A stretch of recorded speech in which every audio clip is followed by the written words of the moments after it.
everybody? It's me, Jeremy. You guys are watching Inside the Coils. Maybe you're listening to Inside the Coils, depending on how you're doing this. But thank you very much for joining us tonight. We've got Adam from Proper Royals. He's a good friend of mine. And you've got him to thank for having to put up with me every Sunday. So if anyone does not like hearing my voice every Sunday, you've got to take it up with Adam because he's the one that started this whole thing. So it's all Adam's fault. Blame him. We're not gonna we're not gonna dilly dally around a whole lot here tonight. I'm gonna bring the only co-host that popped up tonight, which I'm glad he did because originally he told me he wasn't. The one and only Mr. Christopher Shelley. Hey, I never said I wouldn't. I said I'm gonna be traveling and I would do my best. And then I looked back at show notes. My wife asked me, she's like, "Are you really gonna do it?" And I'm like, "Well, I don't know who's on. Let me look." And I was like, "Ah, crap! I have to get on, and I gotta give it to this guy a little bit." I'm glad you showed up. For sure, yeah. Let's go ahead. We'll bring Adam out. We'll say hi to some of the people in the chat. We'll run a channel sponsor or two, and then we're gonna get the show on the road because about 9:30. We're going to try to cut this off because I've got another, hopefully the last night that I've got to go in massively early to do work. And Adam's got a feed tonight, doesn't he? Well, yeah, that's true. Adam probably does have to feed because he always normally feeds while listening in. So. Right. I know my sponsorees. Is that the right word? We'll ask Adam. I am not the person to ask on correct English. Adam, what's he doing backstage? Get him out here. What's up, guys? Is it Adam's like, "You idiots! Hold on, let me talk." I don't know. The endorser. I think I'm the endorser. If you're the sponsor, I don't know. And wait a minute, I would go to get a glass of water, and I come backstage, and I hear you saying, "Blame Adam." That's all I heard. What am I catching strays for over here? For me, even remotely doing any of this, you're the one that started this whole thing. So I told everybody, if they hate hearing my voice every Sunday at this time, it's your fault. That's okay. That's fine. I'll take the heat for it. But you're the guy that shows up every week and does it, man. Seriously though, how long is it now for you? You're over 3 years, right? Yeah. This is year 4. Yeah. I can't believe it too. There's times where it's like, has it really been that long? And I don't think you've done better than me as far as not missing episodes. I think I've missed a couple for odds and end reasons, but you've done it way better than me on the consistency aspect. I think I've missed 2 in 4 years. My boiler room froze up one Tuesday night here in Minnesota, and I was like, well, that's not going to happen. And then there was one night I was so mad. I was at a client club consulting, and the guy kind of he was like, "Man, I need somebody to run the dining room tonight." And I'm like, "I don't do that anymore. That's what I'm here to help you find somebody to do that." And I was like, "Look, man, I'll get the shift started, but I've got to get out of here by 7:30. And it was just absolute train wreck, just disaster everywhere. And I was like, this guy, I'm going to lose this client. It was a good paying client. I was like, I'm going to lose this client. And I had to message the guests, and I was like, guys, I'm really sorry. I've never done this, but I'm going to have to miss it tonight. So anyhow, it does happen though. It does happen. I know almost every time it's been family oriented for me, or I think the one time was because of a show. I might have had been a really late show that day or something. On that topic, Adam, you've been at it about that amount of time as well, quite over 4 years. And what have been the biggest challenges for you to stay consistent? It sounds funny and too simple. It's just showing up and doing it, man. That's the hardest. Anything can become work. So you still got to find inspiration. You still got to find who do I want to hang out with, or what interests me to talk about. I can't fake it, because it's just not going to deliver. And I always go back to kind of my first thing was I want to have content, and I wouldn't say education, but useful useful information. I guess that's education. I don't know. Yeah, even if it's 20 minutes of you just talking about, hey, your week or something. If it's useful Yeah. information, it's cut and dry, half hour. Sorry, it's an early show, but good. Like you're even your spur of the moment individuals, like you're spot on. You know what I Yeah, mean? thank you, man. Yeah, I actually do those on purpose. Chris Eaton gave me a little trouble last week. He's like, a solo again, and I'm like, at the end of the day, if I don't have a Yeah, guest, I'm I never want hearing about that. to. Yeah, at the end of the day, I want to be able to handle it, and hopefully, I've always been a fan of. I might not be able to tell you what to do, but I could tell you what I've done and how it's gone, and you can. If it's been good, you can emulate it. If it's been bad, you can not do it, and I save you the headache of going through it. So there's always something to share, you know. Especially within this industry, not only with the animals, but even like everyday like practices and life in general. You know what I'm saying? Yeah, and it's stuff we can all relate to. Like, not everybody, but somebody's got. Most people, you know, out there. Somebody listening is going to have kids. Somebody listening is going to go, man, I got to get up and go to work today, and how am I going to have time to take care of these snakes, or I got to clean, or I got to feed. You know, even today I was working on the Sunday of July 4th, and weekend, and I'm just like, got to get this stuff done because it's live animals. You got to get it taken care of, you know.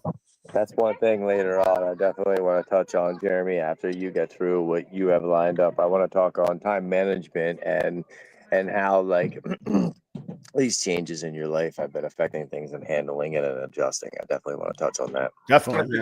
That's a killer topic, actually, because that's something where I did a video not that long ago on it, but also that's something I had been struggling with at one point, and I was just kind of getting in over my head.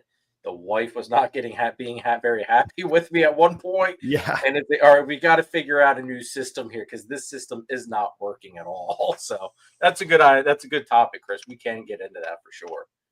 Let's go through. Let's run the first channel sponsor because, as Adam says, we got to pay the bills. So let's run the first two channel sponsors, and then we'll say hi to everybody, and we'll get the show on the road. Gettysburg Reptile Expo LLC is one of the premier shows of the Northeast. Located at the All-Star Event Complex in Gettysburg, Pennsylvania, it's a 45,000 square foot venue that houses 270 plus tables, 125 plus breeders, with an amazing selection of snakes, lizards, geckos, turtles, amphibians, and invertebrates. Doesn't matter if you're a breeder looking for that next high-end piece to your project or a pet owner looking for your next scaly friend. Top it off, the Sea Serpent's there to meet all of your racking and incubator needs. The show dates for 2025 are March 29th, July 19th, and November 8th. So make sure you stop out, and I will see you at Gettysburg Reptile Expo LLC. ShedTesting.com is your premier choice when it comes to shed testing. Charlie is adding new tests on a regular basis, so make sure to stop by often to see what's been added to the website. Let ShedTesting.com shave years off of your breeding plans. They're fast, accurate, and can't be beat. Don't forget to use the code CARPET15 at checkout to save 15% off of your order. ShedTesting.com. Use the best. Definitely, everybody, hit Charlie up. The best. Last year, he was really good at telling me no. This is not in there. This year, however, thankfully, he has been telling me yes, it's there an awful lot. So thank you very much, Charlie. Yeah, the wealth, brother. He came through for me. I got no's on the stuff I didn't care that much about, and then I was like, "Come on, this last one." I was like, "Oh yes, that's good. That's a good yes. Give me another one." Oh, go ahead, Chris. I was going to say share what your beauty was. It was for head ultramel stuff. These are clutches from last year actually that my hatchlings I still keep on paper towels, which is good for me, but it's not that good for the sheds. If you don't get them immediately when they're on paper towels, anyhow, that one was a pinstripe clown, 66% head ultramel. And then I finally got one today at the new facility, a Super Enchi Clown 66% head ultra male. That's the one I need because I've already got one male and a female that I'm holding back. If that one proves, then I can actually sell it and make a little bit of cash. Yeah, for sure. Very nice. I was joking with Jeremy. Oh, go ahead. I was just ask. I was curious how many of the double visuals did you actually keep from that project?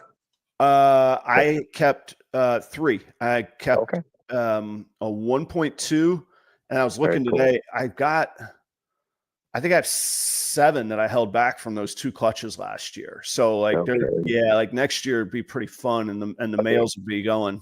Are they all double visuals, or just the 3 were double visuals? The 3 were double visuals. The others were visual clown hets, and I do have 2 female double hets, but those are for sale. So if they stick around, cool. If they don't stick around, that's okay too. Were you able to leverage any other ones to sell any double visuals, or did you kind of hit just those 3? No, I hit 5. I sold 2 of them. Beautiful. Very cool. Yeah, it was a tidy end to the year last year with those. That was nice in November. And the beauty of it is, right now, like you have a 1.3, right? A 1.2. But sorry, 1.2. That's what I meant. The double visual, yeah. My apologies. Yeah. So even down the road, like, one of those 0.1s, if you're like, well, the project's getting a little too big and I want to do this, like that's barter material, man. That's money in the bank. Big time. That's gold. That's female double visuals. Yeah. It's always going to be worthwhile. A female double visual is. Yeah. Yeah. So it's, and I'm excited about it. Like those girls are about to go again. They were fantastic to me last year, and they're sisters too, from the same clutch and everything. Man, I've had them for a long, long time now. I say a long time, like 4 years, long time for me. Dude, all right, let's be realistic though. In the ball python world, any ball sticking around for 4 years is. I mean, that's a good bit of time at this point. Yeah, pythons are that revolving door, it seems. Well, yeah, and it is. I like what Kai said one time to me. He said, your females are your long-term employees that you want to build a relationship and take care of. The males, they're contract workers, man. 1099 employees. Get them in, get the job done, get them out. That is very true. That is very true. Let's say hi to some people quick, and we'll dive into this a little bit more. Yep. James Perry, what's up? Thanks for tuning in. Assassin. What's up, James? Tara, Voodoo Royal channel member. What's going on? See you with Timmy. Tara, the Voodoo Yoo-Hoo Queen. I say, well, yeah, we'll see her on the 19th at Gettysburg. July 19th, yeah. Hell yeah, I'm ready for it. Oh, speaking of Gettysburg, everybody, Chris and I will be on Snakes and the Fat Man's channel on the 16th at 8, kind of promoting the Gettysburg Reptile Expo. So make sure you guys go over, stop in, check it out. There's gonna be a bunch of us that are vending there, kind of like a round table type of deal. So it's gonna be a good time. We'll send you some of the ads and stuff, Adam. You can promote it. That'd be awesome. Yeah, man. Zibs Exotics, what's going on? Thanks for tuning in. Is Keeper Kane, what's going on? 319, thanks for tuning in. Ball Stars, Jeremy, what's going on? Jeremy, I owe Jeremy a reply on a message. Jeremy, I just got busy, man. I'm not ignoring you. I'll get back to you on your incubation question. Mr. Deep, where are you at? Yeah, I was gonna say Soldentino. What the heck? I mean, he is packing. I'll give him that. He's probably on crunch time. Doesn't he move next week? He's moving on the 11th. Yeah, so he's on crunch time, dude. I will give Soldentino a pass on this week. No, not me, not yet. Damn, Chris is harsh. Hey. Bob Allen, what's going on? Thanks for tuning in. What's up, Bob? Barnes Family Pies. Rob, what's going on? Thanks for tuning in. Macklemore, what's going on? Jolly. Yeah. Jolly in the house. We got to get Jolly on here one of these days. Yeah, they're killing it this season, man. I want to talk about their whole transition and everything going on. This next year for sure. And look at this. Look at this. Mr. Oh, there he is. Speak of the devil. Mr. Fat Man, what's going on? Thanks for What's up, Chris? You degenerates. Yeah, well, thank you. Appreciate it. Thanks for tuning in, man. Thanks for tuning in. Good to see you in the Yes, chat sir. tonight. Alfonso, what's going on? Another channel member. Alfonso. And Raphael, what's going on? Thanks for tuning in. All right, let's get this Hope to show see on the him road. soon.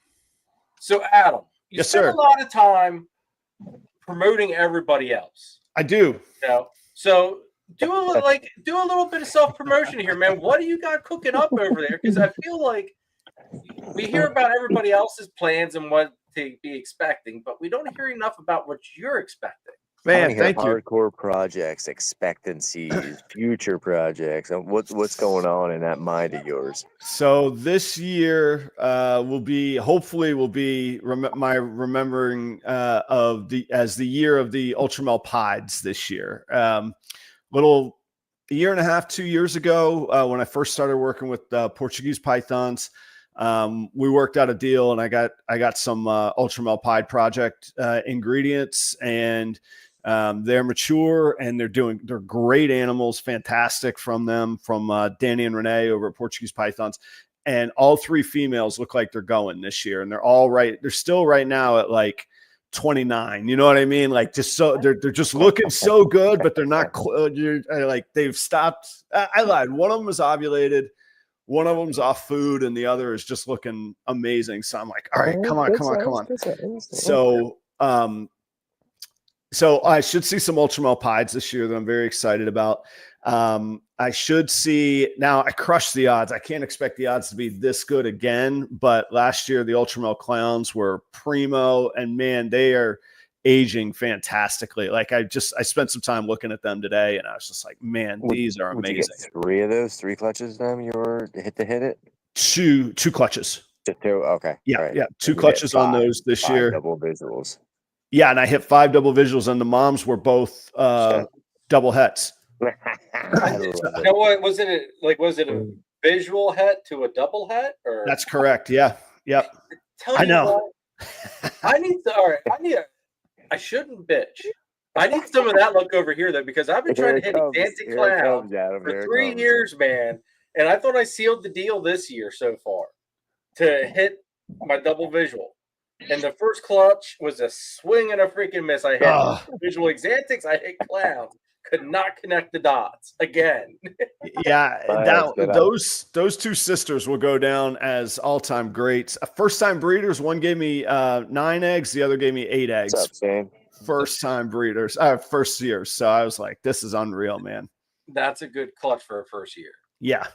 So I'm excited about that. And then people that maybe don't know me or haven't seen, but I love the Super Gravel project, and really, like, I could see myself in 5 years trying to do like the way John Daig has done with Axanthic. Just I can work all the different projects that I want, but it's going to tie into Super Gravel. And so this year, if you think of Super Gravel like a recessive project, this is the year of just making tons of gravel. Basically the hats is what I'm doing, the single form of the gene. So I've got it in Clown. It'll be in Ultramel. One of the Ultramel moms or the head Ultramel moms from last year. She's going to a Super Gravel project animal. So I'll make my first Super Gravel Clowns next year, but I'm trying to make sure that there's very cool, like, mahogany. I don't think we've ever seen a Super Gravel mahogany or a Super Gravel mahogany Clown for sure. So I'm working on that. I'm excited for that. It'll go into my Xanthic project. Ultramels. I've seen what Chris Hernan is doing with Super Gravel Ultramels. I was just like, I was jealous as anything, man. He's great. So those are some of the things that I'm working on and I'm excited for. But yeah, I should have another 20 clutches or so coming this year. Nice. Yeah. So what's your projected total then? I'm going to put the over under at 35 right now. Dude, that's it. How many did you do last year? Like mid 20s. Okay. All right. So it's not that large of a jump for you. I mean, a little bit more, but it's getting there. And you guys know, and Chris, you especially, like, over time, they just get, it's just like every year is just more exciting, and you got more ammo and ammunition, like, it's really, really cool. Oh yeah, for sure. Absolutely. I know my big thing has been trying to rein my ball python projects in a little bit because I've been at, with everything I'm doing with the carpets, I've Right. added green trees into the picture now. So I'm trying to find that perfect balance between all of that because the carpets and the green trees take up twice as much room as what the balls do. Right. Yeah. Yeah. So that's been my little bit of struggle is, all right, how many adult balls do I really need as opposed to the other species that I'm really loving on top of it all? Yeah. And like, I want like a pet green tree python for the shop. But like, as far as working with them, I'm just ultra focused on ball pythons still. That's how And it starts as a pet. yeah, I know. Adam, just get a little taste, bud. That's why I'm sort of not. That's why I don't have one. Let's put it that way. You're talking about hog noses on your other podcast. Come on now, stop it. I was thinking about it, but I'm not going to do that. You were chilling all over that water, getting ready to dive right in, bro. Yeah, I'm not going to do that though. I got too much weekends like this. I've already got way too much on my plate, man. This weekend was just killed me, man. So I could imagine. We'll talk about it. What happened? Well, so first I'm moving into I'm so excited and I'm just like thankful and humble, and it's a crazy world. But anyway, I bought this car wash. I converted one of the bays to a reptile facility. It's finally ready. VPI, Mako, VPI on Xanthic. I know, I'm about to catch a bunch of bullets for that. I was just say, I'm going to be good at them because if it's not from him, if it's not from him, it's coming from somewhere, So, it's like go time on moving. If you notice, I strategically placed the banner where there's a bare spot on the wall because I moved the 1575 rack this weekend by myself. And once you get it unplugged and moving it, you can't really stop until you're done, So it was washing all 75 tubs. It was resetting up 75 tubs, making sure the animals were labeled and bagged. And I have stairs, so I have to disassemble the rack level by level, take it up the stairs. Whereas like if I were on a ground floor, I could have just gotten an enclosed trailer and wheeled it out, but that wasn't in the cards. So I was doing all that. And then, his kind of worlds colliding. So one of my clients in North Carolina, it's the 4th of July weekend at a golf and mountain lake resort. And it's their craziest time of the year. And of course there were problems last night with some of the software, point of sale software. So 10:45 last night to 1:40 in the morning, I was dealing with that. And then I was up at 7:30 to see if it was fixed heading into the Sunday of the 4th of July weekend. And then I went and spent the rest of the day at the facility getting those animals set up. So I'm just like, I was gonna say you're beat then. I don't need another species right now to learn. All right. Hear my pitch on this, Adam. Hear my pitch. All right. You take something like a green tree or a carpet, all right? It limits how you can't have as many of them. So it's actually easier on you to have the other species because it takes up more room. So you can't have as many of, Yeah, but there's also the thing, like I mean, the snakes have become the majority of my income, or at least Proper Royals altogether. So snakes, advertising, all that.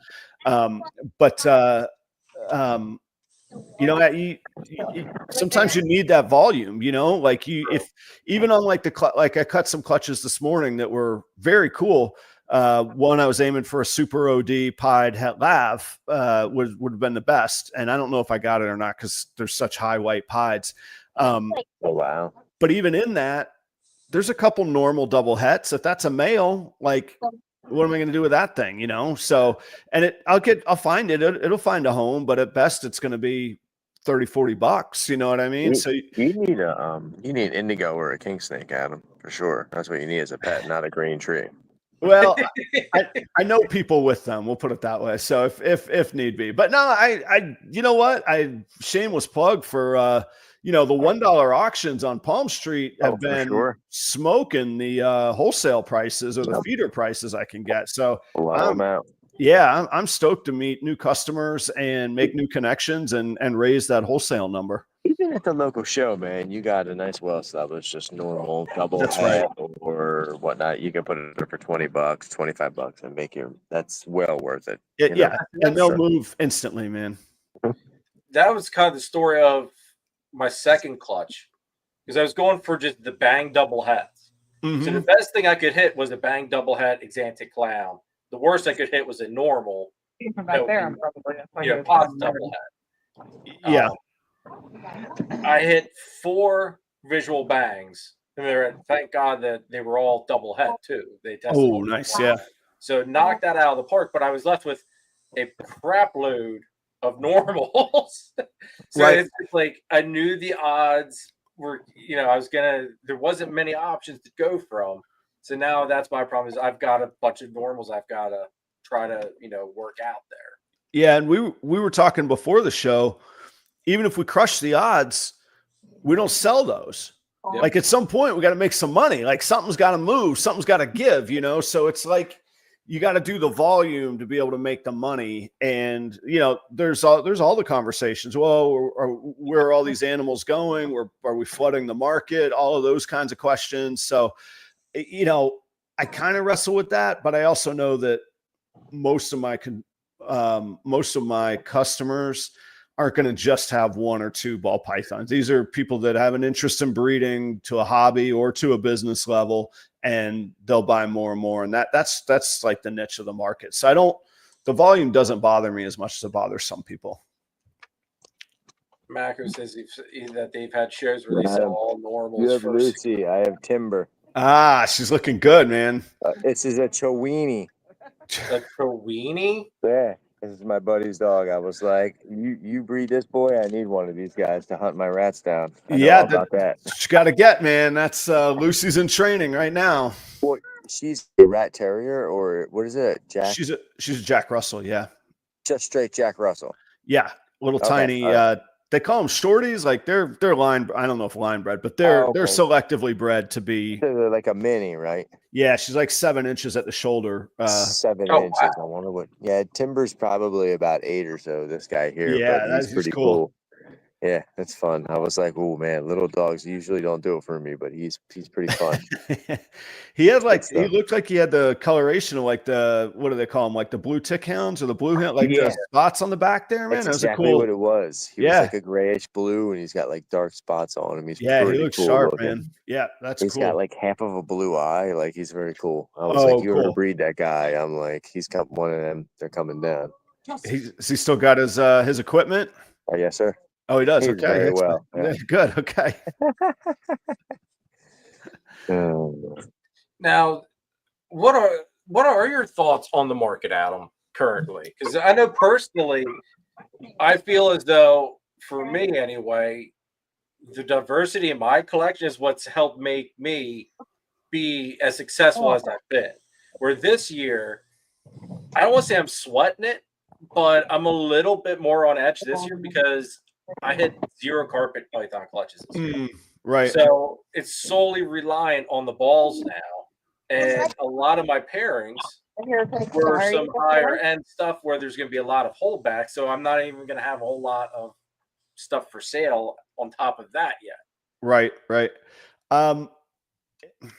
In some ways, I don't worry about like the market. Like I really, and it's sometimes too dismissive, but I really like stay sane in life, like asking myself what I can control or not control. I can't control the market, but I can control what I do and what I show up and do and how I try and build my brand, or on an exhausting weekend, come to a spot on another podcast, like to keep my name and stuff out there. So that's one way to look at it. The other way though, I like what you said about diversity. What you do in a variety of species is what I try and do in advertising and the rodents right now. So those things level out. They're almost side hustles to the hustle kind of thing. So with all that said though, yeah, it's tough. I'm down about 5% right now year to date versus last year, but that's within the margin of one good snake. Like that's too early to say that that's down or a bad year. you could sell one of them double visual females and you'd be up 5% or whatever. It's just, Exactly. it's wild. And I'm going to do more clutches than I did last year. They're going to be better quality. My brand is better known. I'm more established, especially locally here. Like it's good. There's good times and there's rough times. And don't get me wrong, there's mornings I wake up and I'm like, what am I going to do? And then I go do something. I'll buy an ad or I'll put an effort into showcasing something on, and do the work, and big surprise, good things happen once we do the work. So it's hanging in there. It's maintaining. And I do keep the consulting gig, and I've got that that car wash. It pays its own mortgage. So, that's building equity and value right there. It's beautiful. So, it's not spending money, but it's an asset that I can leverage down the line, no problem. So it's a smart move in all honesty. And you'll be able to write certain aspects of it off now with the reptiles and the rodents and everything being in there. And everything. You're writing the rodents as a whole separate entity, correct? No, not yet. Still part of Proper Royals. Yep.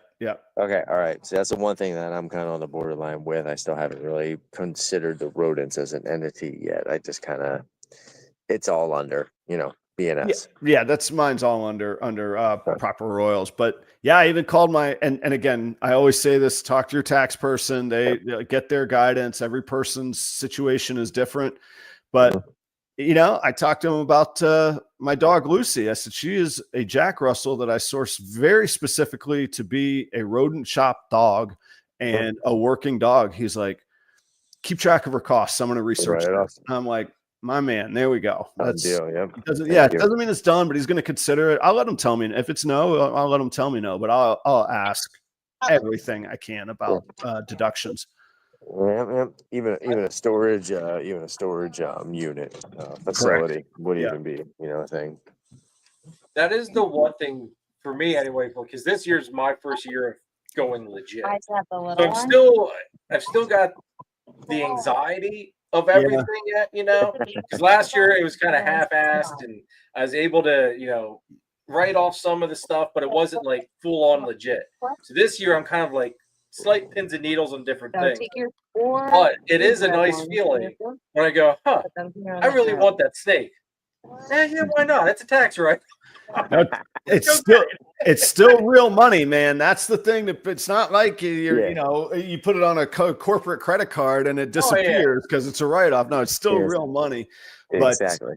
But it does help. And for anybody like holding off or working underground or whatever it might be, your early investments, the quicker you can have somebody set up a way that they can depreciate over 5 years or 10 years or however long you can do it legitimately, that's going to save you taxes those 5-10 years into the future. And the earlier you can do that, and I don't want to get into your business, Jeremy, but I know you did a lot of renovating and all of that downstairs. I don't know where that stands or what the timeline is like, but that's stuff that I'll be stretching out these car wash expenses and renovation expenses for 5 to 10 years because of how much how much they are versus my relative revenue this year. And again, everybody, I'm talking just as a layman. Go talk to your tax pro, but get those early deductions. That's for darn sure. That was one thing where it was one of the year before would have been a good year for me to actually have started being legit because of a lot of the stuff that I was buying last year. Yeah. But this year it was almost a better point, even because like you said, the renovations, all the new enclosures I got for the carpets growing up, some of the other key animals I purchased, like the green trees, the diamond pythons, like a lot of those were higher. Like I've purchased more of my higher tier snakes this year. And it was kind of it's like, all right, this is going to help me in the long run. This is a smart business move. We're going to go with it. Yeah. Getting those things on pay, it helps with getting credit. It helps with, that's how I was able to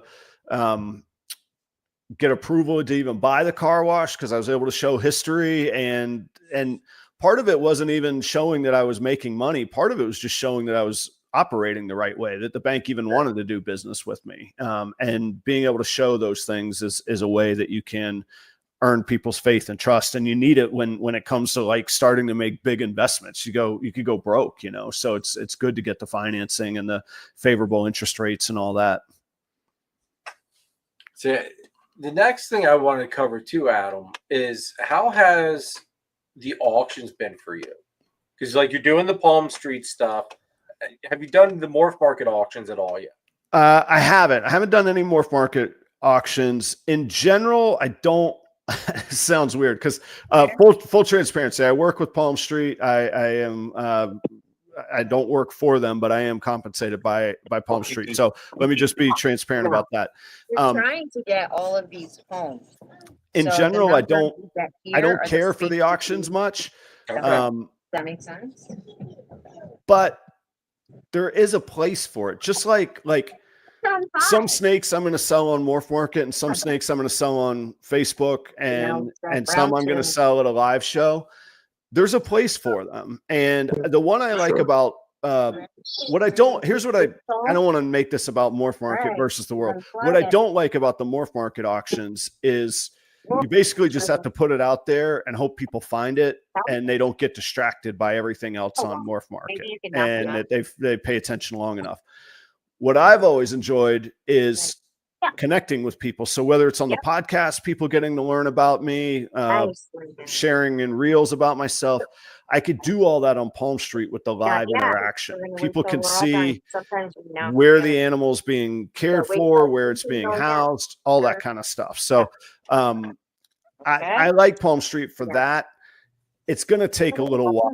I can't polish it up. I mean, there's not a whole lot of high-end stuff moving. It's not great for high-end sales. I guess if the sellers put it up, it's great for the buyers. But so you got 2 number 2s. So you can I think that's the whole auction scene though. Okay. So you've got to be careful as to what you're putting up on there.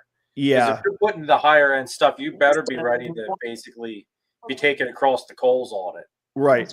And I don't know, things. But again, like I say, there were things I was dumbfounded by that I started at $1 that I would have been happy with $20, and we're moving at 57. Now, I can't live on a $37 bump. That's fine. I get it. But on the other hand, it's a better place that they're going. I'm making new customers. I'm making new relationships. And Palm Street's doing something right. I mean, they've been around a long time now. They just raised $25 million in venture capital, which means if they raised that amount of money, their valuation was X times that, and I don't have those details, but that's all from their vlog. I don't have the inside information on that. That's publicly posted. So they're investing. They see a great opportunity. The gecko breeders have figured out Palm Street. The gecko breeders and the buyers, they are cleaning up there. So there's an opportunity. The geckos are doing really good on there, which makes me wonder, what does the snake community have to do different? Lincoln goes again. You went 2 times. The other thing I like about Palm Street is that it's a lot of new customers. Like the plant community, I didn't think about it, but there's a lot of potential for crossover there. And so there's new people that are experiencing snakes, and they've already done the new people. They've already done that with geckos. They've already embraced the geckos. So it just took time, and it's going to take time with ball pythons. They're going to have to go, what is that? And then they're going to see a pied and go, holy smokes, you know what I mean? So always the pods. Yeah, exactly. And so it comes in waves, and I'm a big believer in we got to grow our own customer bases. If we just sit back and go, well, nobody's buying from me, well, what have we done for it? What have we done to go earn it? So building your customer base. And so it's an opportunity. It's not the answer. It's not a singular answer. But it's another way to not only get your name out there, but also move your animals. Yeah, it's another avenue, and it does start conversations. Every person that I've sold to on Palm Street, they get a follow-up message or call. Hey, there's space in the box. Anything you see on properroyals.com right now that you want to check out? Anything that I could send you videos of? It doesn't hit every time, but it hits pretty well, Okay. Yeah, hey, shit, it hits 1 out of 5, 1 out of 8. Exactly, That's man. not bad. Exactly, for sure. Yeah. Have you really started to focus in on any of those, like follow-up reminders? Like yearlies or 6 months, like you and Joe were talking about on a Thursday morning.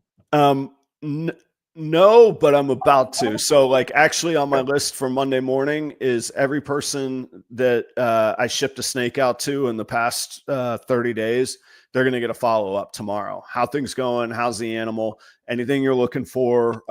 Just hatched this clutch and that clutch, and then I've got these animals coming up. And really, when I look at it all, I haven't posted an animal on Morph Market in some time, and it's not because I don't want to. It's that they move before I need to. So it's going okay. It's all right. You do mad shows though as well too, but you're toning that down this year, right? A little bit. You're kind of slowed down this season. I mean, I slowed it down to 24 or 20 or something like that. No, 19. I think 19. I think 19 shows I'll do this year. That's still a lot of shows. Yeah, it's a lot. Yeah, that's 25. Still a lot. Yeah. So, and I'll be actually, speaking of this weekend, I'll be in Des Moines, Iowa, and like, I just have to keep reminding myself, like, we all want these home runs. We all hear about like, ooh, a triple visual for 12 grand or whatever. It's not reality. It's not how the business part of it works. The hobby might, but the business part of it is $200 to $500 really cool looking animals. And so I got a bunch of cool Candino het pieds that the males I don't need, but they're just banging looking animals that are going to keep that look. I'll be able to sell those this weekend.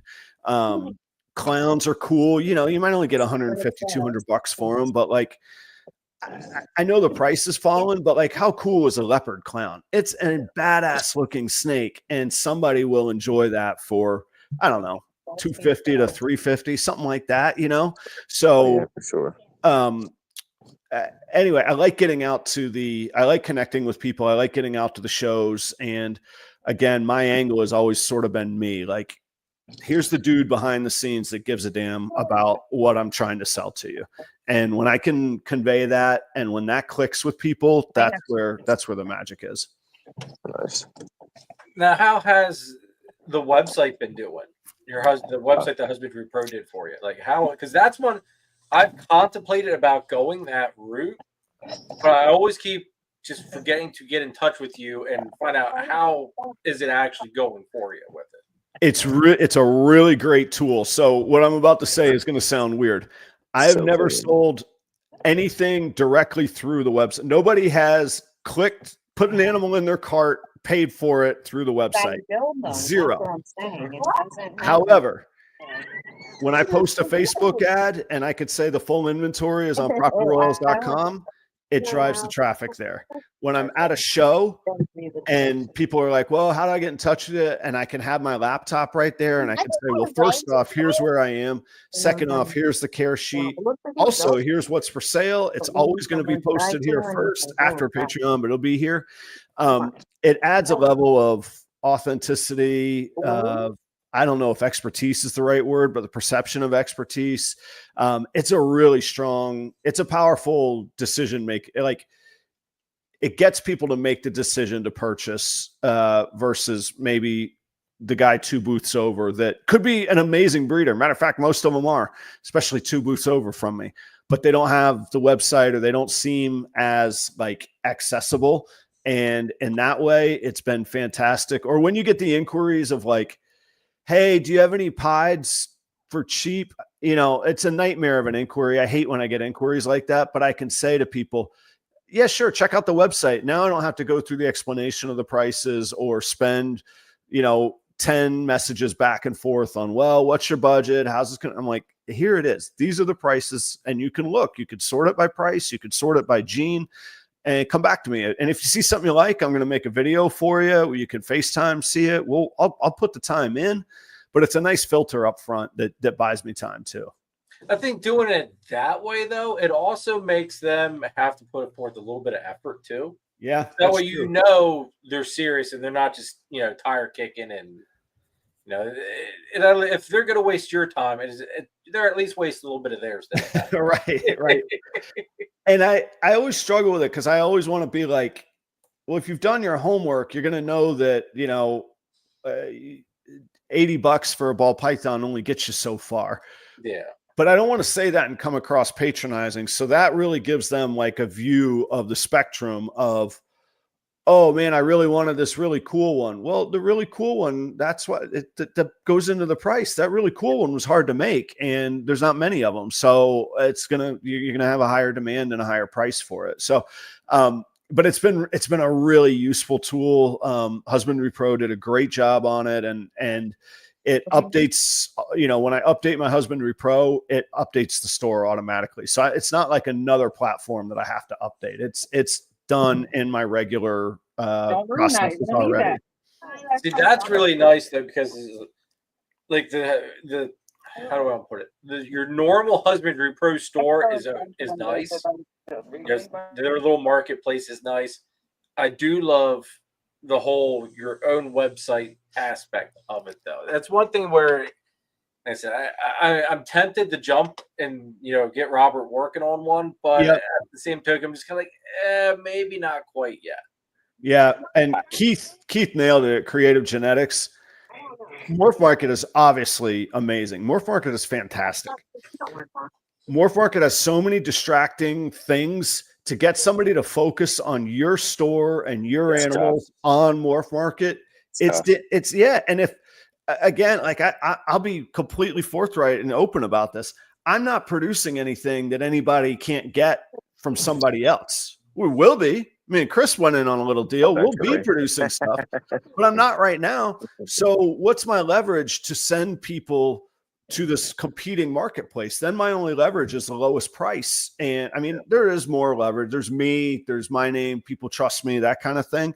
But really, in essence, people just want the price, the cheapest in a competitive place. So if I can get them to if I can get them to my website where there is no other distraction, that's what I want.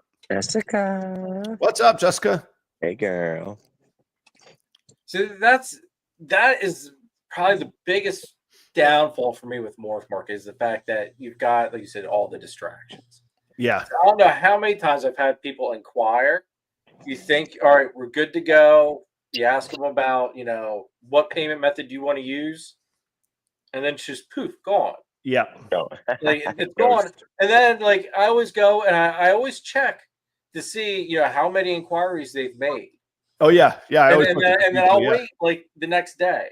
And I'll see if that number jumped. And 9 times out of 10, the person that ghosted you, they've made several other inquiries within, that one day's time that you waited. It's just, all right, well, this guy's never coming back.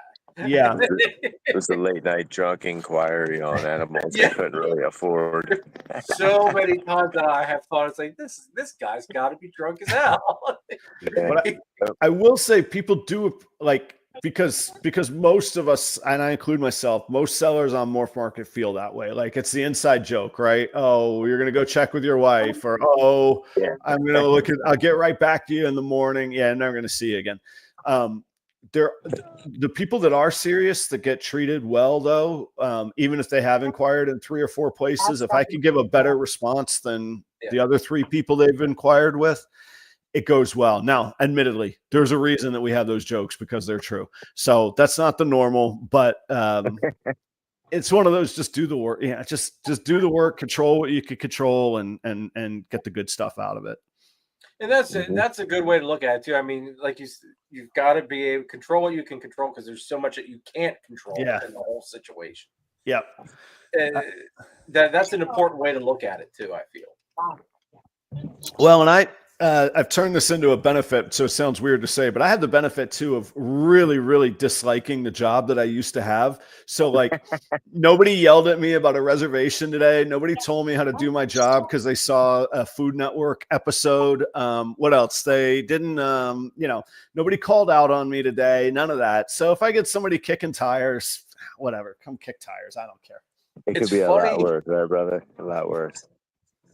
For sure. Every day, or I should say every day lately, more and more, that's been my mindset at work. It's like doing the steaks and the YouTube. Like I don't have people telling me I've got to meet certain deadlines that are unreasonable, or just dealing with all that BS. Yeah. I mean, granted, there would be a different level of BS dealing, on my own then at that point. But my boss, or my one foreman, he's told me every weekend after, or every week after a show, he comes up to me and goes, "Jeremy, how did you do this weekend?" And I'll tell, sometimes I'll play him along and like really stretch it out, I tell and he just looks at me and the eyes get big. He goes, "You've got to give me 3 more years too, because I cannot train anybody else. Right. You've got to give me 3 years." I don't know, Butch. I don't know if I've got it in me, man. Yeah. What was your initial cutoff, or what was that falling at? What would you come down to when you initially thought your deadline?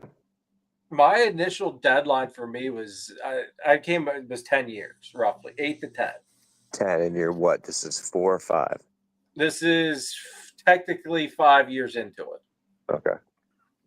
So I figured 8 to 10 allows me to, get well established, get everything kind of rocking and rolling decently with it. Yeah.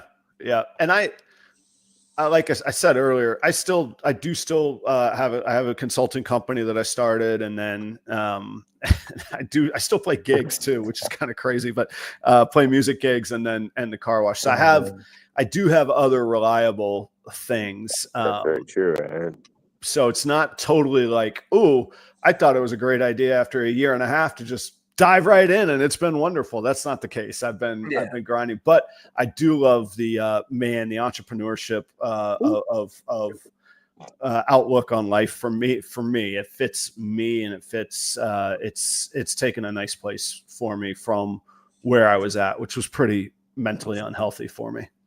Sure. And that's my big reason for wanting to do it is, one, I want to be able to spend more time doing what I want to do. Yeah. And be a little bit more on my schedule. So where I have not gone hunting in I don't know how long. And or fishing even. Mm-hmm. And some of that is on me, yes. So because I know Chris is going to get on my ass right. I was fishing this morning, brother. Dude, I haven't gotten a line I don't know how long. We'll get you out hunting too, I promise. But my thing is, if I can get, doing all this full time, that will give me that free time then to, hey, on the weekends, go out hunting. Or hey, I got everything taken care of the beginning of the week. Take the rest of the week off hunting or fishing or whatever. Because I get so worked up on, like we're going to get into as well, that time management aspect. Because it's a killer for me sometimes. Right. It is. And it's, I find I had this conversation with somebody earlier this week. I wrestle with, if I walked away from a job that paid frankly really well, and I was really good at it, and plenty of people wake up every morning and don't want to go to their job, and they still go to their job. Right. Okay. Yeah, like it's like I wasn't owed like, oh, I got to have this like wonderful scenario all the time. But anyway, if I walked away from that, I have this like mental burden that I put on myself that says I have to be working to maximize everything I do every second. Otherwise, I'm taking for granted, this opportunity, or I'm doing a disservice to my family when I could be grunting it out in restaurants. And that's irrational. What I don't think about is I probably wasn't that great of a dad and a husband when I was working 70 hours a week in a restaurant, coming home, annoyed, tired, and then going and doing it again the next day. I'm sure I'm a better person now, which is probably worth a little bit of money, a little bit of a trade-off on money. But I have this like a constant, like, I have to be doing something or else I'm dropping the ball after walking away from something that everybody deals with. Oh, you had a rough patch at work. Figure it out, dude. That's what a paycheck's for. All those zeros and numbers pay for your frustration at work, So I find myself I got to get better at doing the stuff you're talking about, going fishing and or just stuff for myself. We talk about Chris in Maine. That was my last vacation I took. That was 2 years ago, man. When I went to Maine, that was the last vacation I took. So it's got to get. I got to stop. I got to stop these massive swings. We moved to Minnesota. Okay, that once in a lifetime thing. Bought a car wash. Damn sure better be once in a lifetime thing. Like these things got to stop a little bit. Yeah, but you got a lot of things going on, and you're setting some solid groundwork for somewhere that you're gonna probably most likely be the rest of your life at this point. You know, it looks pretty solid, and you know, and that leads us into that segue. I love it though. I mean, I wake up excited. Like this morning, even though I think I only slept 4 or 5 hours, I didn't love getting up for the office work that I had to follow up on. But I was like, all right, the 1575 is going in today. All those animals will be set up. I got, sounds like a small thing, but I got the fans mounted on the walls so that I can get the right circulation that I wanted. I was like, you know, just ticking through. The cool thing about the projects that I'm at now is that these projects aren't month or 2 month long projects. These are, okay, there's another tick off. I'm done in 30 minutes. I'm done in 2 hours. I'm done in a day. So it's really fulfilling right now. It's really snowballing right now. Very self-gratifying for every rack you get set up, everything you move in. Right. Sure. Yep. And speaking of that thing, well, I'll talk to you when I get out of here in a couple of days about those herp stats and stuff. Oh yeah. That's right. Yeah. Very cool. Thank you. So, you know, the time management thing is I'm not that good at it. I do a lot, but I scramble a lot. And I probably portray, like I talk about like checklists and systems and processes so much because I need them. My wife jokes, I can't get out of the house in under 3 tries every morning. Oh, okay. Forgot my wallet, forgot my phone, forgot my coffee. Like it's a running joke, but because it's true. And I can't, if I don't have those guide maps of a system, a process, or a checklist, I'm just like all over the place. So Tinley wasn't that bad with you. You did pretty good. Yeah. I get pretty, I mean, it shows I get pretty laser focused. That's true. You're probably like, dude, Adam needs to settle down. I'm like, up, out, here we go. Got to go. I don't have time for the smart. I don't care who I see walking by. I got to go get this done. That's true. I do get pretty dialed in that way. It'll be fun this year because I don't have my wife to keep me in line, so it'll be entertaining to see how this year unfolds. Yeah, I'm trying to get Jeremy to come out with us. I'm trying to drag him out with me and Sorrentino, the gentleman that's not on tonight. Yeah, I was gonna say if I do end up coming, you, Adam, God help you for putting up with the 3 of us because Sorrentino is. I don't even know how to classify Sorrentino other than he's the wild card. That's the only way to put that man. As long as I can sleep when I want to sleep, that's all I need. I don't care. I will put up with nearly any other behavior. I just got to be able to sleep, man. I was talking to Sammy too, and he's trying to come out. And I said, well, as of right now, we got 2 seats open. So you let me know what happens. So Sammy the bull and his boy might come with me. I don't know. We'll see. You're driving this time. Yeah. So far, it's me and Sorrentino, and we're driving out. Okay, cool. Very cool. Yep. I'd like to get 4 people so that we can take, like a 2.5 hours each drive and just get out there, bang it out and be done. Yeah, just deadhead it straight there, man. That's the way. That is the way. For sure. Well, are you guys gonna take the van? Yeah, take them out. No, well, if Sorrentino goes, it depends. We're gonna try to take my minivan if we can, but in worst case scenario, we can take Sorrentino's van. I'm sure. I don't know. I gotta talk to him, but we're all gonna pitch in gas money, I would assume, and all that hotel stuff. But so yeah, we'll figure it out. Yeah. It's fun. I gotta say, it is the family reunion angle of Tinley is really cool, man. And it's super cool because I don't get down to Florida near enough. So to see all those guys and those breeders and families that help me out so much, that's when I get to catch up with them, so it's pretty cool time. I'm missing Daytona this year. Oh, boo. That's my big thing. Is I want to just be able to go out there, see everybody, because a lot of the people that I've met, talked to, had on the show, they're out there. Yeah, and it'd be a great way to get to finally get to meet them in person, talk to them. I know Chris and I are going to be doing that AARPE show down in Fredericksburg. So we're Mhm. kind of hoping that Dave Kaufman and Cusco show up. Oh yeah, Because they'll be there. I think they're on the contract. Yeah. It'd be badass to get to, talk with them even just for a little bit even. Yep.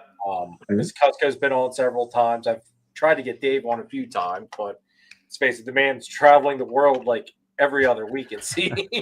So he's a hard one downtown. It's all appreciated though.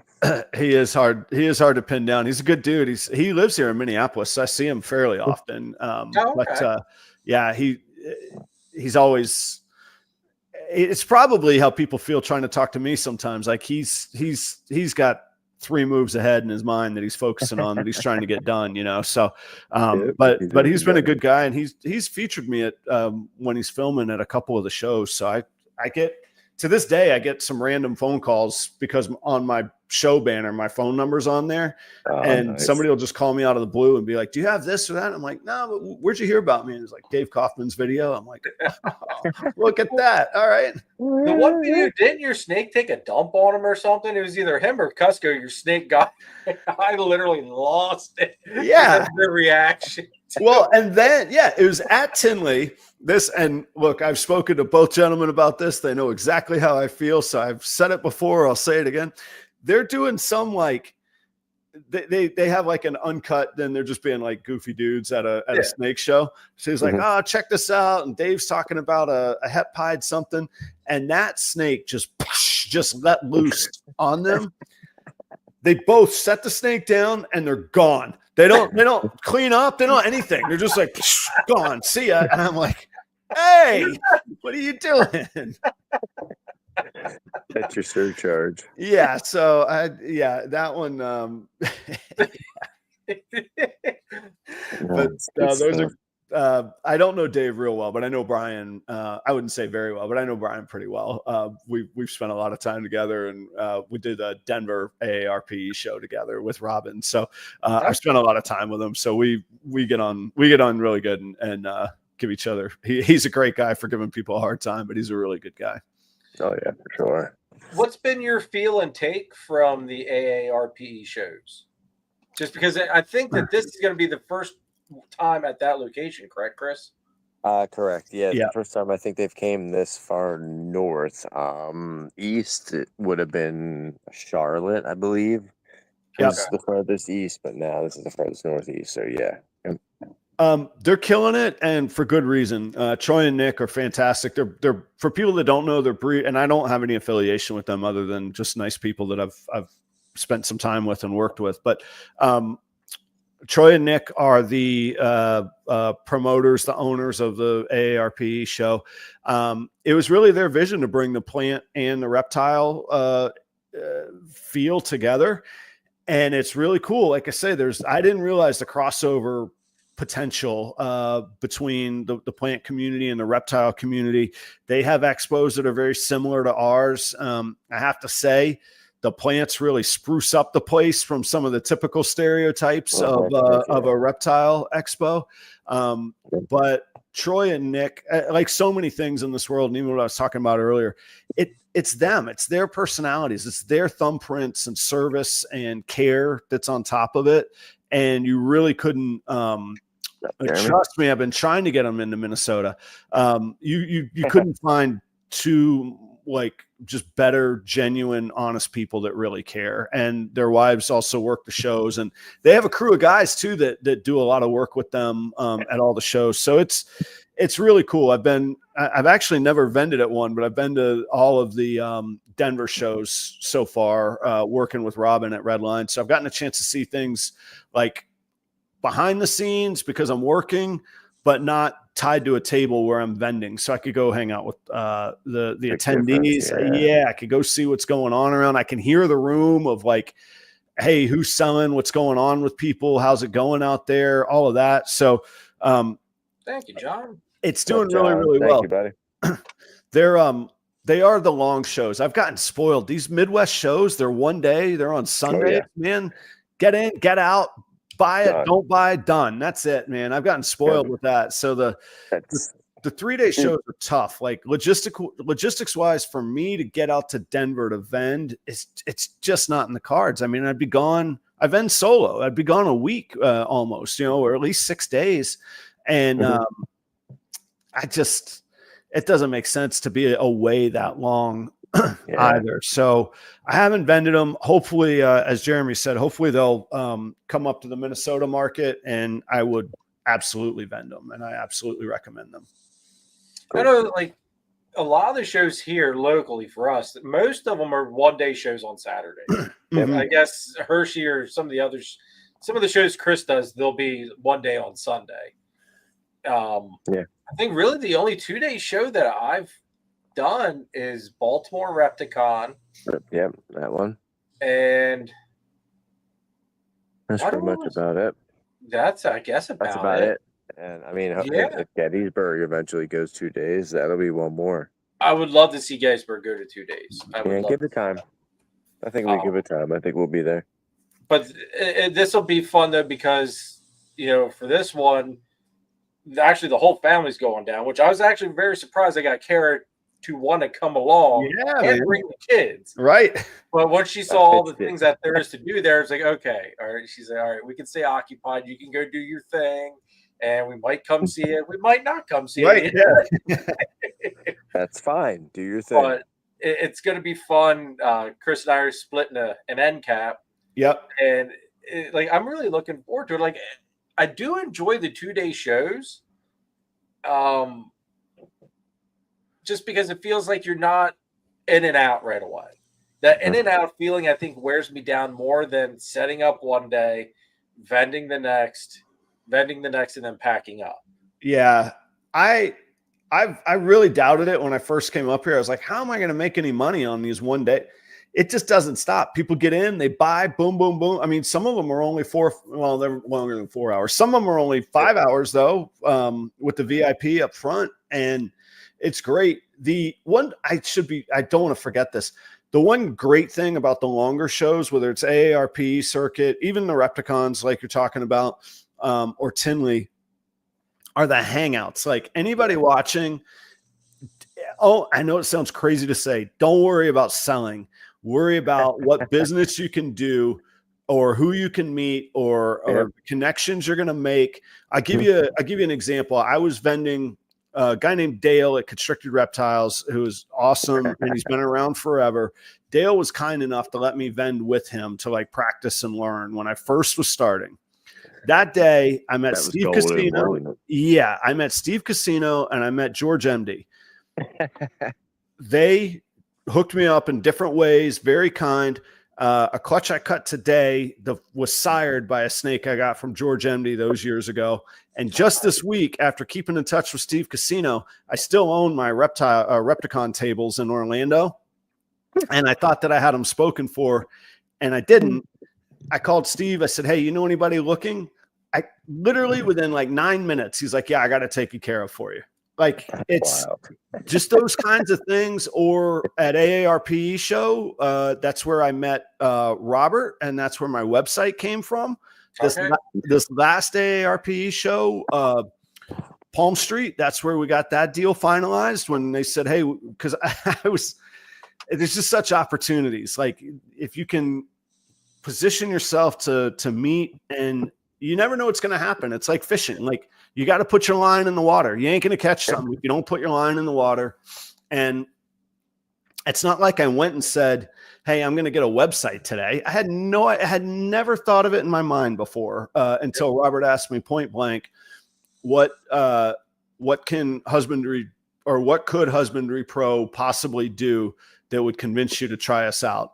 And I told him right off the cuff, I said, if I had a website I didn't have to update, I would go to Husbandry Pro immediately. And he was like, if we did that, would you promo it and share your experiences? He's like, I don't expect you to lie, but it's going to be killer. And I was like, hell yes, done. Let's get this, and there was some other stipulations and other considerations and all of that. So there was arrangements made. But those are the things, man. Getting out there in the industry is so valuable. Yep. And that's been one of my, when I became a partner with Husbandry Pro, that was one of the greatest honors ever. Just having a brand outside of anybody that I knew in person, right? Want me to help promote their product. Yeah. Like, that to me just kind of, took the cake. It's a cool thing. This is a little bit off topic, but yeah, people reach out like just by showing up all the time.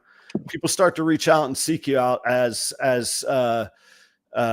I wouldn't say a mentor, maybe sometimes mentor, but just as a resource, as a, hey, you're somebody I could trust. I'll ask you something. And I'm not saying to make every one of those a sales opportunity, but it's a chance to build a relationship. And when they're ready to buy a snake, they're going to come to you, kind of deal. Yep.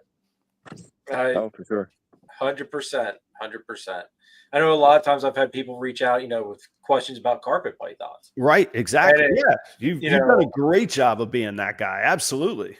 I say I'll answer their questions. I'll be like, hey, I'll send them the whole carpet playlist on the channels. Like, go watch these videos. If you've got any questions after watching these videos, hit me up, because maybe that's another video opportunity.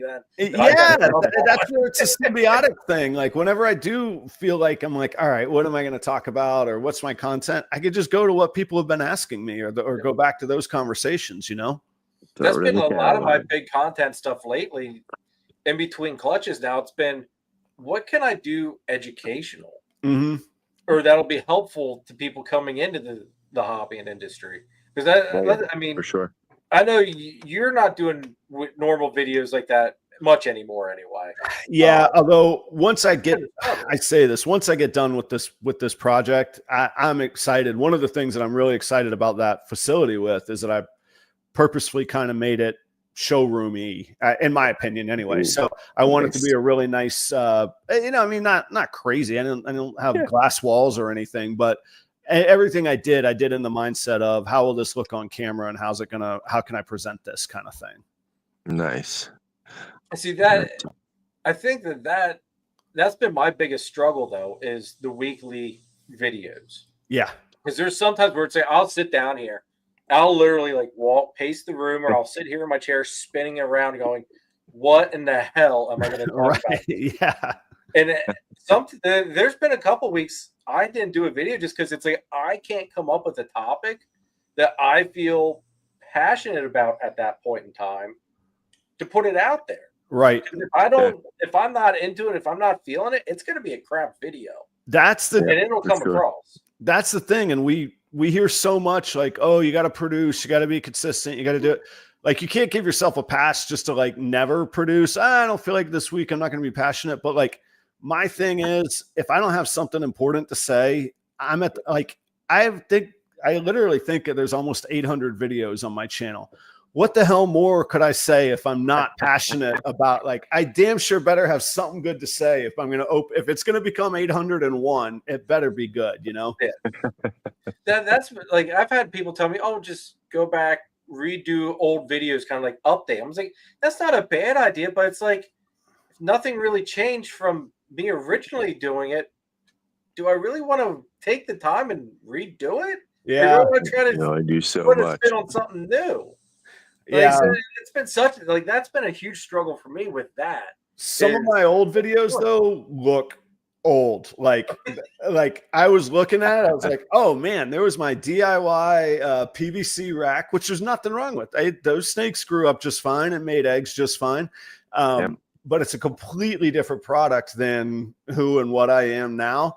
And so part of me, I actually wouldn't mind taking like a year and just doing like weekly or monthly features of like, okay, here was this video, here's what I've learned since, and I'm going to update this so that if you're seeing that one, at least you get to know, that's where I was and here's where I'm at now. That would be pretty cool. That's actually a good idea. For sure. Yeah. I think I would like to do that. And it to this day, my most watched video week in and week out is feeding, my frozen thawed method of feeding. And let me tell you, that video is like scary, like it's terrible, but the content is really good. So anyway, I wouldn't mind. I think I might like I said, I have to think about it. Maybe like every 2 weeks, take my like top 24 videos and revisit them or something. I don't know. Maybe I only need maybe once a month. Yeah, maybe just do 12. Yeah, something like that. Spread them out. That'd be a neat idea, though. Just I know there's been times I've gone back and looked at some of the more like the original videos, and it makes me question, saying, why in the hell did anyone hit that subscribe button Right. after watching this crap? Because like the production quality sucked, the lighting sucked. But that's It's you've like, heard. I know you've heard me say it. Everybody connects to somebody, and it's YouTube's job. It's Google's job to connect us with those people. Like we literally have like the most powerful machine in the history of the universe working on our side, because that's how they make money, by connecting the right people that are interested in each other. Just be yourself, man. That's why people connected with you. It's wild. Figure it out. Jeremy's in PA. I'm in Maine. You're in Minnesota. Yeah. Here we are all together. Here we are. Right. Yeah, man. That's it. It's working. There it is. Yeah. Case in point. They put us together. It figured us out, and it put us together, and here we are. This is true. This is true. Well, it's almost 9:30, Adam. Chris, did you have anything else you wanted to talk about with Adam tonight? I just wanted to talk about what, where I just had one kind of general thing just about Tinley. I just wanted to touch base and just see, like, we're coming down on it. We got, what 3.5 so months. I was just thinking to myself that shit, I gotta reach out to Fish and Game out there, or Illinois state wildlife, and get the permits process started for bringing bull snakes in. But when you Adam start to look at something like, as big as Tinley, and start to prep, like, when do you start to prep out? Like, how do you like start prepping as soon as you get home the previous year? Or is it something that you're kind of like, okay, I'm 3 months out, I can kind of start a checklist? Or are you kind of like, you do so many shows, or you're like, all right, I'm in the flow, I'm ready to go, I'm good? It is mostly the last part. It's mostly that I've got my routine. I know exactly how things fit in my truck. Late September through October is easily my busiest part of the year. I'll do 7 shows in 42 days from Fargo, North Dakota, all the way across to Tinley in that time period. So, Mitzi. So I kind of have that down, but Tinley is its own special thing. Yeah, it's its own beast. It is its own beast. It's its own budget line. It's the only show that I do where I'm like, this is a marketing expense. So the math, like, I couldn't do Tinley every week because the math doesn't add up. Other than, again, for example, who you get to spend time with, the faces that you get to meet, just by sheer coincidence. Our table, we vend across the aisle from Cold Blooded Cafe, one of my biggest sponsors. At that time is gold with them. I can spend with the owner, the person that I've got to make sure is the happiest person in the world for my business. I need to make sure that she's happy, and I get that time there. So, so Tinley's a little different. So I'll do like special things. One year I did a special sale, but it was different than just like, hey, here's a discount. I did like anyway, I called it the race to the bottom because I was annoyed by having to have discounts anyway, but it worked. Sometimes I'll get a big import shipment. Like I import supplies directly from China sometimes.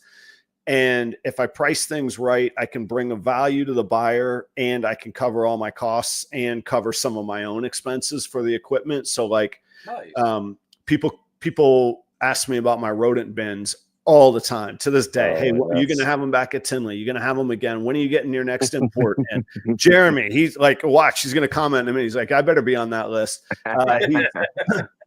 So in that way, I need to plan ahead of time. And I think up like pre-sales too. So the sales and the shows don't just start and end when the show starts and end. If I can have 5 or 8 or 10 snakes sold before I ever go to Tinley, is that Tinley revenue, or is that, who knows? I don't care. It doesn't matter. Call it whatever revenue you want. It's October revenue. It's third quarter revenue, right? Or fourth that's quarter, right. Yeah, it's money in the bank. So that way I do. I try and think like strategically, like, okay, what customers are going to be there that I might not normally get to see. I think James JNS was in earlier. I don't know if he still is. Yeah, James should be back. Yeah, I see him every Tinley, so I make sure totally open book.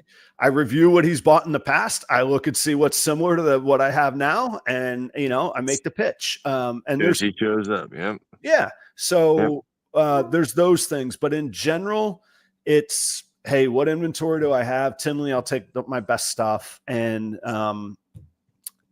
get packed up, get loaded up. It's a day or two early because it's a 3-day show. So I leave really early Friday morning, but I actually don't leave till Monday. I can't, there's no way I could drive home on Sunday night after vending all weekend. And there's lots of people they're Corey DeLong, like deadheads it back to Florida after vending all weekend on Sunday night. That's like nuts. Yeah, I can't do that. So I stayed on Monday, and then I get up around 4 a.m. on Monday. You don't have any more ball pythons, so it don't matter. Yeah, well, if he's got his chameleons, man. He does. I don't think he's getting rid of that table just yet. No, we'll still see him. See him. But now, even the benefits of that, you're talking about all this extra work and the benefits. I'll tell you what, I mean, without splitting the costs with you for shows like that, right? I just imagine the overhead that some people go through and the way that we can work together and do that, and just how much it's beneficial. Yeah, it's pretty wild. I tell people for a show of that stature. Yeah, I tell people to walk into vend Tinley is $1,500 basically. Ooh. You got to pay your tables. You got to do 3 nights hotel. You got to eat. You're gonna hang out and network. You're gonna spend something. God forbid you buy something, and then you got your gas from across the country. So it's $1,500, and this sounds kind of crazy and backwards. Like, I'll bring the best stuff to Tinley, but if I don't sell any of it, I actually don't care for all the reasons I've already said. But also, Tinley is ultra competitive. Don't forget, I just said I don't have something that nobody else has. So what am I just going to, again, race to the bottom on pricing? No, I just said I was going to have 7 shows in 42 days. I'll sell it at the next show that's less competitive, and I can hold my prices better. So where you're the bigger fish. Yeah, Tinley's just a different monster, and it took me a long time to get my head around it. Because my first year, I was like, this is ridiculous. This is expensive. I'm losing money. I'm cutting my prices in half, and I don't even have the inventory to go home with now. I was like, I got to relook at how I do this. So in that way, Tinley's very different. See, that's one thing that's always been kind of like that. I've never even put Tinley on my radar yet. It's just because I was always afraid of the cost, and do I have the quality of animal? I don't want to say quality. Do I have the tier of animals to even justify doing it? Because let's face it, I mean, with me doing TSK Exantic, who's the one big Exantic guy that's going to be at Tinley? JD. Who's going to be the one person that's not going to sell an Exantic animal at Tinley? This guy here, because they're going to go to JD. Not necessarily. He might have some too higher end stuff for some people, and you might slip into the perfect. Hey, I'm in this budget range. There's nothing wrong with that. And I probably misrepresented it, but Chris will vouch for this too.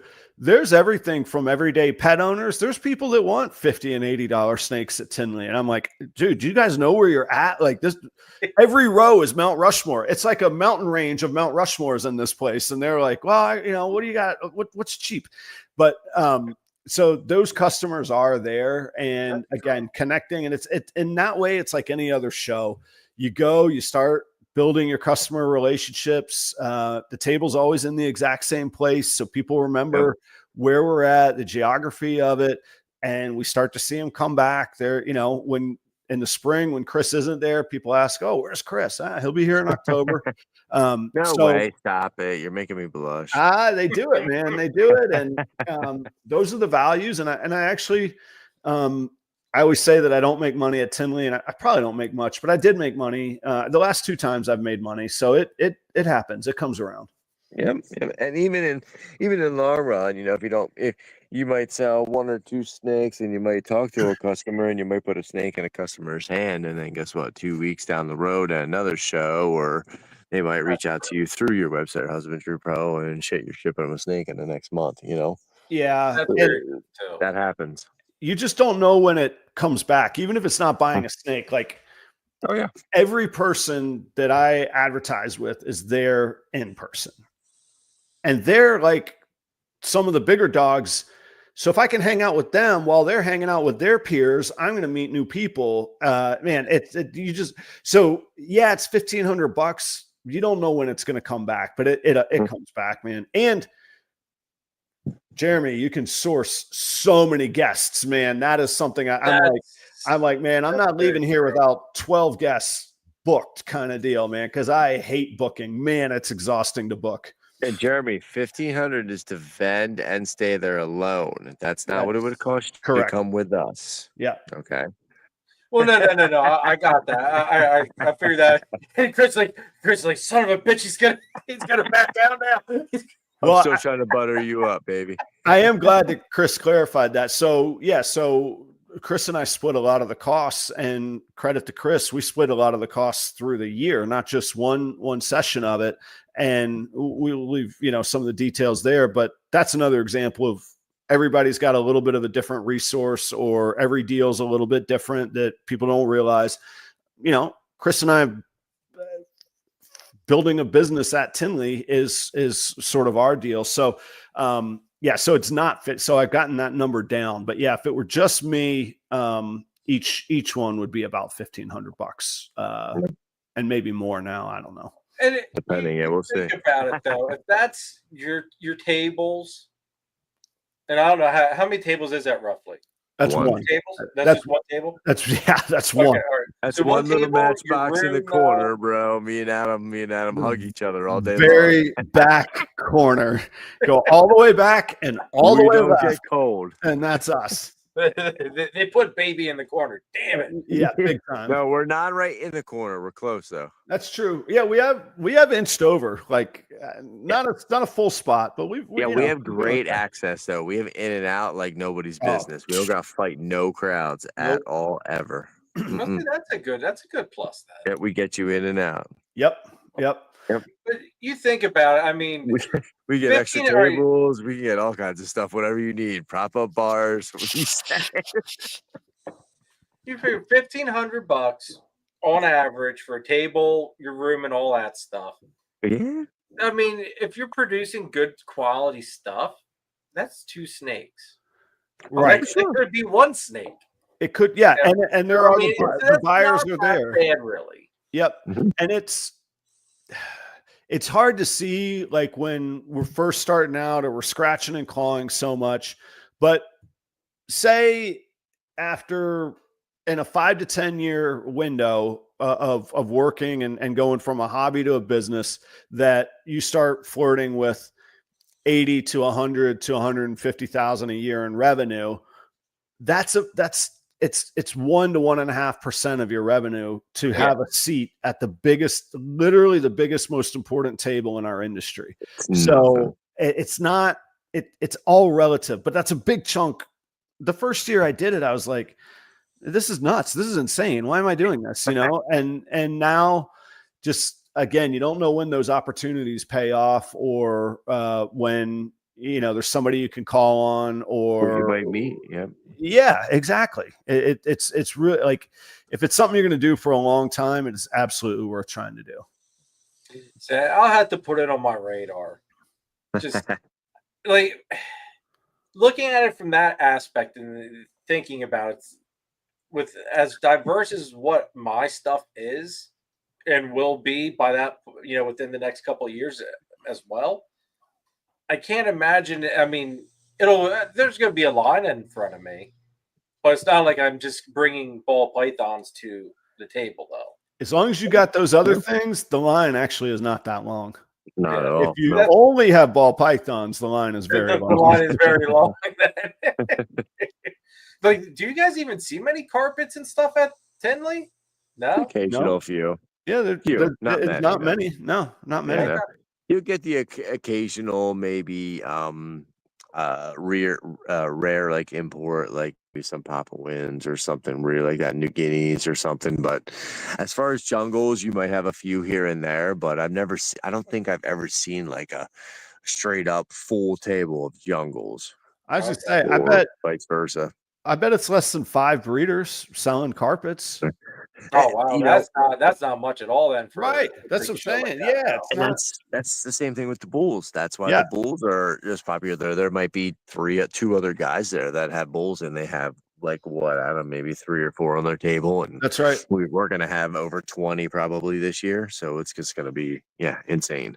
Now, was some of that maybe though because like you guys were saying about the paperwork, like or having to go through the permits, Quite scaring frankly, people away? I don't see why it does. I could see maybe some old heads, but like I'm gonna be in my upper 40s. I'm getting into that tier, right? We're all kind of that old head tier, and like it's not that big of a deal. It's an email. You fill out a paperwork, you send it to them, you pay $20, and you're legit. Like, it's really not that difficult. But hey, if nobody else wants to do it, I'll be your right. I'll be your Huckleberry. Nobody wants. Yeah.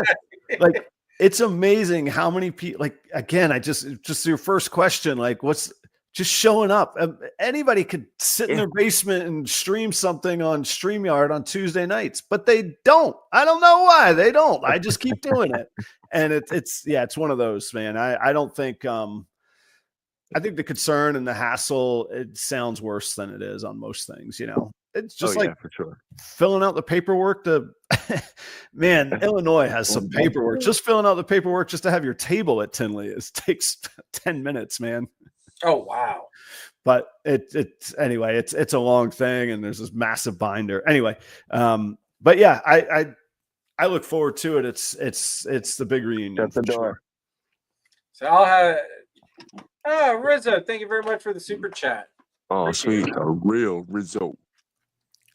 Well, Adam, it is 9:35. If you don't mind, let me run the last 2 things, sponsors ads. Yep. And then we'll cut this off, and we'll catch up backstage real quick, and then we're good, man. Run off. We're good. But God, sometimes I forget where things are. Somehow, I have no idea how the buttons are broke. Dude, sometimes I click on things thinking that this is where it's at, and I know it's not there. And when I click on it, it's like, you dumbass, you know it's not in there. All right, here we go. Make sure you check out Nathan at Infinite Possible Pythons. He is your guy to go to if you want to get into the Bang project. On top of it, he's working a bunch of awesome ball python projects. Kahua geckos, Leachianus geckos, crested geckos, some scaleless corn snakes, and he is your one-stop shop for all your branding needs. So check him out. Check out Chris Shelley over at S Reptilia if you need a high-end ball python, blood python, locality boa, or colubrid. He's also Pennsylvania's distributor of Coco to Go and the Chipper, and he can also hook you up with some rats. So make sure you guys check out Chris over at S Reptilia. Head on over to Triforce Morse if you're looking for that missing piece in your ball python breeding project. While you're there, add a little bit of lace or citron to the mix, folks. John and Christine can also hook you up with the crested gecko, so don't forget that. Turn up the heat with Triforce Morse. If you want to use the best reptile record keeping and tracking software on the market today, scan the QR code or click our partnership link in the description down below for a free 30-day trial of Husbandry Pro. I promise you will not regret it. Check out all the sponsors, folks. Please, please, please check them out. Definitely don't forget the shedtesting.com. Excuse me. Carpet 15. Do not forget to use that code at checkout. It'll get you 50% off of your shed test order.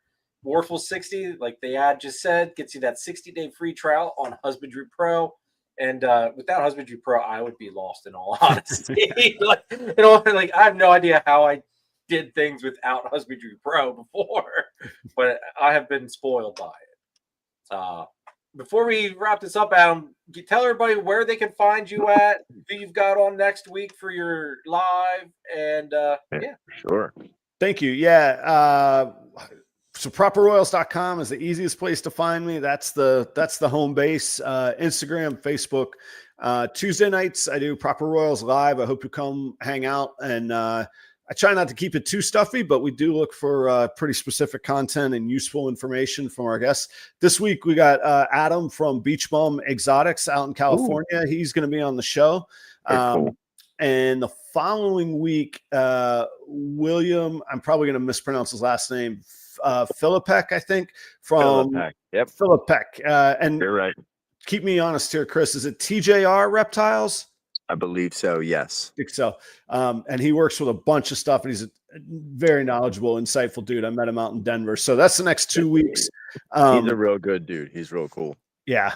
I'm excited. It's so funny. Like, we get to know people's names, and then we see like their Instagram handles, Their and brand, and then his brand letters is not any of the initials in his name. So I didn't piece together that these 3 different entities that I knew were all the same guy. But anyway, so he'll be on the show.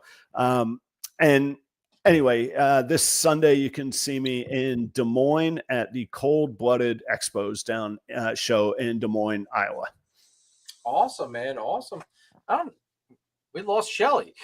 Irish goodbye. He's been learning from me. That's me at Tinley. You're going to look around at Tinley and be like, where's Adam? Like, he's gone, man. He's done. He's out. Oh, there he is. All right, there he is. I fumbled my phone and exited right out. It was perfect. I was telling Jeremy, that's me at Tinley. You're gonna look around, I'm gonna be gone. You're like, Grand finale, Adam ghosts us. No way, bud. No way. Irish goodbye, man. No way. We're hand in hand in Tinley. Yeah, Keith is right. And don't forget Thursday, Proper Cup of Joe. Yeah, if you guys haven't seen that, that's a fun show. The whole idea is that there's a guy with reptiles and a guy that doesn't have reptiles, but he's got a whole lot of questions. So like, it's Thanksgiving dinner where your whole family's just peppering you with questions going, wait, what? And that's the whole premise of the show. And Joe's a great dude. So I co-host it with Joe. Yeah, we have a good time, and he's a real special person. So anyhow, Thursday mornings, ungodly early, 7:30 Eastern, which means 6:30 my local time, and 4:30 if you're Keith out in California, who does tune in. Sheesh, Keith, man. Yep. He comments. I always put it on. I always watch it on the replay. I'm always working or on the way to work by the time you go live, so I always gotta watch on the replay. But I do enjoy Proper Cup of Joe. There is so much content out there right now. I'll take any. The replays are just as important as the lives now, you know? Absolutely. View's a view, right? Yep. Yeah, exactly. Good night, Endless. Yep. Good night, Endless. Everybody, that's going to be it for this week's episode. I do apologize for it being a little bit shorter, but I'm not going to lie. I'm kind of happy. We had killer content tonight. It was to the point. Flew by. And I've got to be up at the ass crack of dawn. Milling off parking lot. So it kind of all worked out perfectly tonight. I will say this, though, folks. I will try to get out the clutch cutting and reveal of clutch 3 for this week. All depends on how quickly our buddy Charlie at shedtesting.com gets me my results back. He should get them Tuesday. No, not trying to put any pressure on Charlie, but if Charlie can accomplish the amount of tests that I need to have done in that short amount of time, you guys will have videos this week seeing those babies. I did cut the second bang clutch for this year, and I will say this: y'all are in for one hell of a show on. You better post that video on that one. Damn you! What's that, Chris? Just keep feeding my boy, okay? Freaking Chris laid claim to one of my bang double-headed xanthic clowns already. You got 4 of them. You better come up off one of them, you piece of. I mean, my favorite. Wait, one of my favorite podcasters. Yeah, I mean, I'm such a favorite of his. We have bought some snakes and everything here, and the one there's 3 of them. All right, he kept the one probably the nicest one out of the whole entire group. Attitude. I get one the one that's rather tolerant, and I get one that hates the world just because he exists in it. That's how much of a favorite I am to Chris. But he's so pretty. He is pretty, but man, he is an ass. I'll take him back anytime, I promise. Well, we're making baby steps. I could pull the perch out with him on it, and he just glared at me the last time. Okay, good. Good steps. But the head puffed out, man. I'm just like, this is gonna freaking hurt. Good. Step at a time. But yeah, baby steps. Awesome. Baby steps. Thank you for your time tonight, Adam. We appreciate it. Thanks, guys. Always enjoy. You guys are awesome friends, and we didn't even mention that, but yeah, you guys have been. We've been you guys have been really, really good to me for a long time. Many It's a years. pleasure to be here. Yeah, thank you very much. Well, I will Oh, say yeah. this, dude. This year's barbecue was not the same. Like Nope. it missed the whole key element of you. There was The a lot of industry. people not there, not just Adam. There was a Oh, lot of there people was a missing. lot of there was a lot of people that didn't show up this time for some reason. I don't know why. I mean, It's all good. it was hot, but it was not nearly as hot as that last time. That still just goes down as like that was one of my hottest gig, maybe the hottest gig I've ever played. I was like, whoa. Kudos to you guys for sure. It was fun, man. But Adam, again, thank you very much, man, for joining us tonight. Stay on here 1 second, everybody. Hopefully, I put out a video this week. Next week, I don't even have a guest book yet because I am just that much of a procrastinator. So I've got to figure that out for this week. But hopefully, I can wrangle up an awesome guest again. So we will see you here one way or the other next Sunday. And thanks again, everybody. Hit that like button, hit that subscribe button, go over, check Adam out. Links are all in the description down below, so hit him up. And definitely, go check out Mr. Shelley down there. Can't see me. Yep. And yeah, I was going to say, you're kind of like witness protection down there. But all of Chris's links are in the description as well. All the sponsored links are in the description. So check them all out, guys. My link's down there. Check out what I've got on Husbandry Pro Store. Check out the incubator. See what's potentially going to be hatching, some killer stuff. And that's going to be it. We will catch you next week. Later.